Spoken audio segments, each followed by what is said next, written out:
What's going on, everybody? Kali GG, or God's Gunslinger, back for another Faction War video. For this video, we're going to be focusing on the Dwarves faction. Now, I did just do an amazing, top 3 video for sure. One of the best Faction War videos I've ever done. And then I realized that my mic was muted the entire time. So I'm going to redo it, hopefully make it even shorter than the one I did, so that way you don't have to sit through a 30-minute video. But let's get started. So as far as the rares, I'm going to make it short and sweet. Bulwark is decent. In fact, a lot of these rares are pretty decent for levels 13 to 14 and below. You do have some great passives from a lot of them, stun chances. You have decreased defense, counterattack. He decreases defense. That's Cudgeler.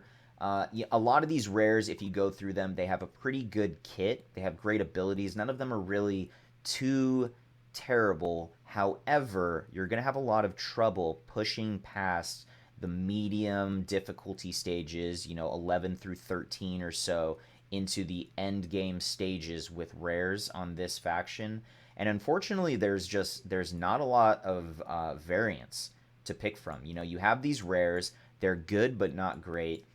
You have 5 epics, which is just, it sucks. It's disgusting. But if you do have these epics, I'm going to tell you how you can use them. And then if you're using any of these legendaries, they're all great, but they're definitely not mandatory. If you have Molly, just build her fast. Get her healthy, probably 60 to 70,000 plus health and 200 plus speed for sure. If you can go for like 250 plus speed on Molly, that's even better, so she can rotate through her abilities. Probably the best set that I have tested on her in Faction Wars is Immortal, because if she takes damage, she can't really heal herself, and she doesn't do much damage, so lifesteal isn't really a great option. However, since she's your only reviver and real big chance, like your easy chance at 3-starring this faction, you want her to stay alive. So Immortal is probably your best chance. If you're using Tormund, or if you're using Mountain King, that's pretty much it for big, healthy, kind of chunky dudes. Put them in a shield set. The shield set is going to save your ass. I would have them go last on your team, especially if you have Grizzle Jarl. You want Grizzle Jarl to go either last or fourth, depending on what your team composition is. But these guys, they can be usable, Tormund for CC, Mountain King for damage. But my best recommendation would be to put them in a health set, or a shield set, sorry. So that way the rest of your team can stay alive. If you're not doing that, definitely start farming Fire Knight. It is by far the best set to put them in for Faction Wars. Their speed, again, doesn't really matter too much. Just try and pump out as much damage as you can and get them as healthy and tanky as possible with that shield set so they can protect your team. As far as Trunda, I don't really need to go into her kit. You guys know who Trunda is. She got the thick thighs, and she blasts people all day left and right in Arena. You've seen her on other people's videos. She is insane. She isn't that great for Faction War level 21. However, I have not geared her specifically for the faction, so Lifesteal could probably be pretty good on her. If you are using Molly, you could throw her in Savage. You could throw her probably in pretty much anything, and she's going to be insane. Just make sure that your masteries fit your build for Faction War. Now, for the epics, these guys are honestly the real MVPs of this faction for Faction Wars. I'm going to start off with my slowest champion, the MVP as far as preventing stuns, true fears, block debuffs, Grizzle Jarl. Grizzle Jarl's A2 really makes this faction smooth. He puts up block debuffs, he increases defense, he's going to help your champions be more sustainable, and you can get this down to a 3-turn cooldown, so it's up pretty often. I will show you my build so you'll see the speeds, etc., but if you have him, build him. He's definitely he's a requirement for the faction if you have him pulled. He's just that good. And his A3 is going to decrease attack, which is the single most important debuff you can put on the boss because the boss on level 21 will ignore all defense. So this is going to give you an insane amount of survivability.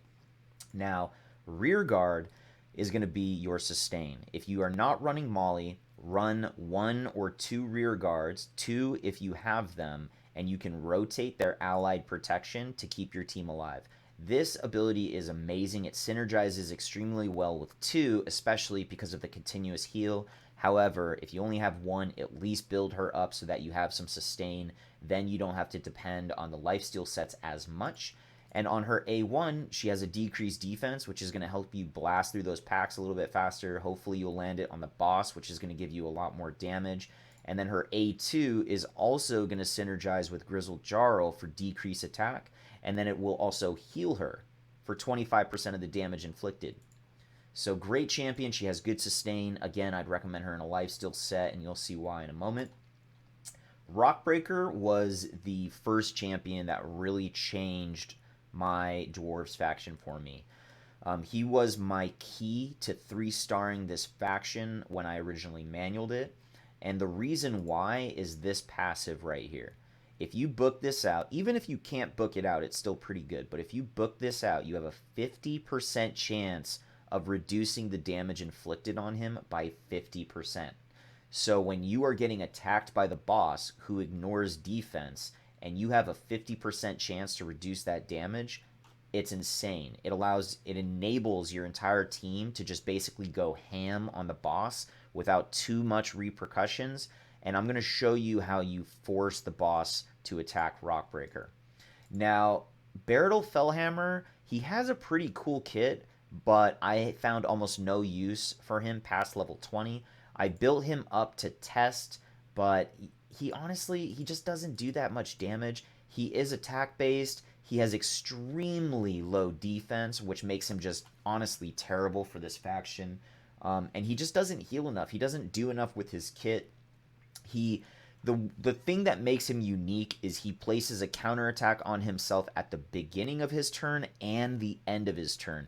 So unless he has block debuffs on him, or he gets stunned or something weird, he essentially has counterattack on him at all times, which can help him put out some damage. But again, if you're trying to use him past stage 18 or 19, you're going to notice that he is lacking considerably in the amount of damage he does.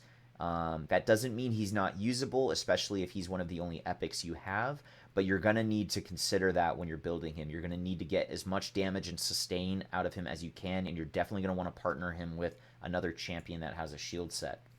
Now, MVP for damage. You probably would have guessed it, but if you were thinking it was Mountain King or Trunda, you are 100% wrong. It is Gala Longbraids. Holy cow, I cannot believe it took me as long as it took to build this girl up. She is an absolute monster for Faction Wars. I've used her in Arena before, and she's insane, but my god, does she slam in Faction Wars. Her A3 ignores defense, and it grants an extra turn if she's max HP, which can lead her into her A2, which just slaps super, super hard. It ignores 50% of the target's defense, and if she's under a shield, it will heal her as well. I mean, this is just an insane ability. You will see in a moment how much damage this ability can really do, and I do not have her built like min-maxed at all. She has good damage, but she doesn't have great damage, but she still slaps super hard. She has amazing multipliers. And then paired with Retribution for her masteries, anytime she counterattacks or just whenever she takes her turn and uses her A1, she also has an ability to put a shield on herself, which reduces damage she takes. It gives her more survivability. She's just an absolutely insane champion. Now, going into the actual builds of my champions, let's change this by faction, and I will show you how I have mine built. Mountain King, honestly, not important. Just build him in high health with as much speed as you can manage. He has really low speed at 85, so, you know, understandably, you're probably not going to get him over 200 easily with high health and good damage, so just get what you can. He's probably not going to get focused by any of the enemy units anyways, unless it's an affinity. like a clash of affinities because his health is so high that the AI is going to focus on other champions. So for Gala, you can see I have her with 100% crit. My focus here was 100% crit, and I wanted her to go first on my team. So I have her over 200 speed so that she can go ahead of everyone on the team. She can get her abilities back just a tiny bit faster. And I wanted her to go first so that she gets her turn out of the way for when Grizzled Jarl goes and uses his block debuffs. So very basic build here. We have her in lifesteal, which you're going to see is a very common theme throughout my team. And we have her in as much damage that we can manage with the other stats here in lifesteal. So, the high speed, decent attack, decent crit damage. And we have her in Helm Smasher, again, with the defense tree for retribution. She doesn't do any debuffs. She doesn't need to land any buffs on herself except shield. So the accuracy tree is pretty much null. I would go this route so she takes less damage and she gets counterattacks to heal herself up more. Now, my rear guard sergeants are basically built exactly the same. They both have one set immortal and one set lifesteal so that they get the maximum amount of survivability. The key here is I want them to go right after Gala. So they have just under 200 speed. I wanted them to have as much damage as possible and accuracy, right? Over 200 accuracy to land their debuffs while maintaining as much health as I could possibly put on them. So they do use allied protection, which is going to, chunk them whenever they take damage, whether it's from the boss, whenever a teammate takes damage from an enemy or the boss. So I wanted them with at least 60 to 65,000 health. Now, with Grizzled Jarl, you're going to see basically the same thing, right? He has 65,000 health almost, decent defense for the packs, and he's going last with 180 speed. The only other key attribute here besides speed tuning him last on the team was giving him enough accuracy so that he consistently lands his A3, which is going to do decrease attack. Insanely important on the boss. So you're going to get that between Rearguard Sergeant as well as Grizzled Jarl. It's insane synergy and is going to help you make it through the boss in enough time to kill it in order to 3-star. So if you have them, build them together. Now, for the last champion, this is, optional if you don't want to use the team I'm using.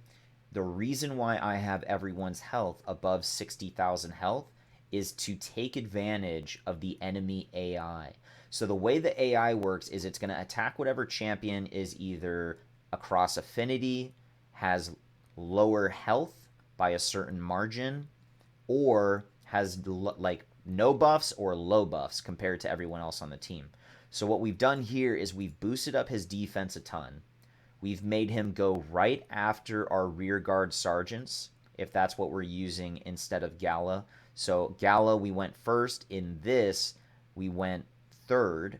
So that's a big difference too, because we want him to taunt the teams and go after our rear guards go to debuff the boss or the packs. And we have him about 20,000 health lower than the rear guards. This is the most important factor here.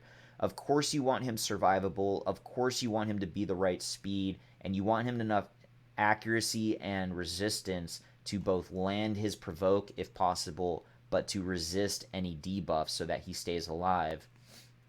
But the health is the most important factor. And the reason why we made it this low is to focus the boss on him because of Ironhide. Again, that buff that we went over to his defense, well, I guess I should say it's more of just reducing the enemy's damage by 50%.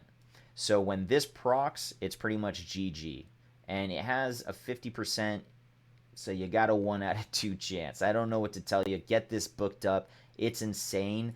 And his aura will not partner with Faction Wars. However, you can use both Rearguard Sergeant or Gala Long Braids for more damage or more health if you want to go the survivability route. And that's pretty much it, guys. So again, make sure that you tune their health properly if you're using Rockbreaker. A shield set is mandatory if you're going to use Mountain King or Tormund so that you can get as much survivability as possible. If you're in lower end levels and you're using rares and epics, whoever has the most health, put a shield set on them too. It's going to significantly help you get through those levels. And then the speed tuning is a must. You want your Mountain King, you want your Grizzled Jarl to go right before the boss is going to go on his first turn so that he has a chance of putting up his block debuffs. That's going to prevent you from having the boss take 2 free turns and possibly killing someone outright. Now again, shield set will prevent that, but if you don't have a good shield set, make sure you speed tune. That's pretty much it, everybody. Make sure you are in our Discord down below. The link is going to be right down here in the About section, in the description. Make sure you join that. You can see all of my builds, masteries. You can see my team compositions for every faction war that we're going to be running along in this series. You can communicate with me directly and a bunch of other fantastic people in our community. And we will see you next time. Thanks, everybody. Cali GG. Out.